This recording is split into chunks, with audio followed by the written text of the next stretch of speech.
அது இல்லாம ஐயோ எங்க வாழ்வியல் இப்படி போனதுக்கு காரணம் அதிமுக, திமுக, பிஜேபி, காங்கிரஸ் சொல்லி நம்ம மனசெல்லாம் தேத்திக்க கூடாது. அடுத்து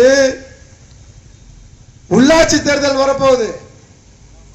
பாராளுமன்ற தேர்தலை விட்டுருங்க, அடுத்து உடனே உள்ளாட்சி தேர்தல். தமிழ்நாடு முழுக்க போறேன், தமிழ்நாடு முழுக்க பயணம் செய்கிறேன்.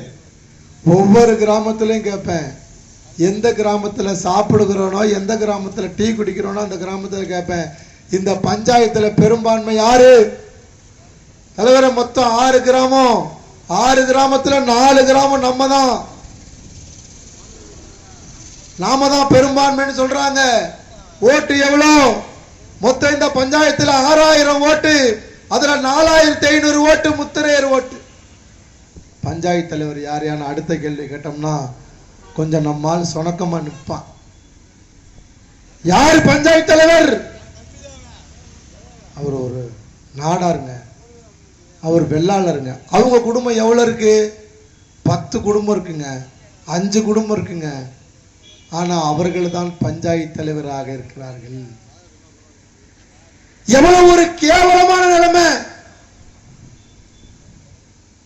நாம பெரும்பான்மை இருக்க பகுதிகளில் நம்மவர்கள் தான் நம்மை ஆள வேண்டும். அதை விட்டுட்டு 10 குடும்பம், 20 குடும்பம், 5 குடும்பம், ஒரு குடும்பம், அவர்கள் பஞ்சாயத்து தலைவரா, ஒன்றிய கவுன்சிலரா, மாவட்ட கவுன்சிலரா, வார்டு மெம்பர், என்ன கூச்சம் உங்களுக்கு? உங்க பின்னாடி என்னமே பேக்கப்பா நாங்க இருப்போம். பேட்டரிக்கு செல்லுக்கு எப்படி பேட்டரி பேக்கப், இன்னமே தேர்தலில் யாரெல்லாம் நிக்கணும்னு நினைக்கிறீங்களோ தமிழர் தேசம் கட்சி உங்களுக்கு சீட்டு கொடுக்க போகுது. சட்டமன்ற உறுப்பினர் ஆவதற்கான வாய்ப்பை கொடுக்க போகுது,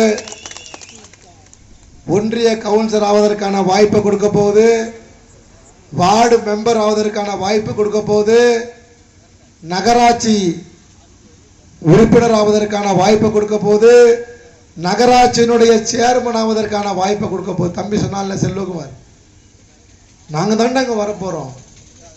தைரியமா போய் நின்னுங்க. ஐயா பணம் இல்லையே ஓட்டுக்கு கொடுக்க, பரவாயில்ல முதல் எலெக்ஷன்ல தோத்து போங்க,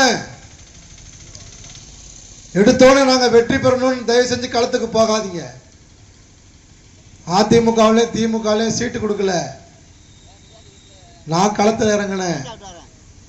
புதுக்கோட்டை மாவட்டம் அறந்தாங்கி சட்டமன்ற தொகுதி, திருமயம் சட்டமன்ற தொகுதியில 15,144 வாக்குகளை என் முத்தரையர் சொந்தங்கள் எனக்கு அளித்தார்கள். 1 ரூபா காசு கொடுக்கல. ஆரத்தி எடுத்ததுக்கு 10 ரூபா கூட போடல. யாரும் முகம் சொல்லிக்கல. நாங்க பேசும்போது நின்று கேட்பாங்க. எந்தவித எதிர்பார்ப்பும் இல்லாமல் தமிழகத்திலே ஒரு கட்சி பூத் கமிட்டிக்கு கூட பணம் கொடுக்காம, ஆரத்தி எடுத்தது கூட பணம் கொடுக்காம 15,144 வாக்குகளை வாங்கின ஒரே சங்கம் வீர முத்தரையர் முன்னேற்ற சங்கம். தெரிஞ்சுக்கணும், வாக்களிக்க தயாரா இருக்கிறார்கள் மக்கள். நாம களத்துக்கு போகணும், அதை முடிவு பண்ணிக்கங்க. ஏதோ கூட்டத்துக்கு வந்தோம் போனோன்னு மட்டும் தயவு செஞ்சு நினைக்காதீங்க.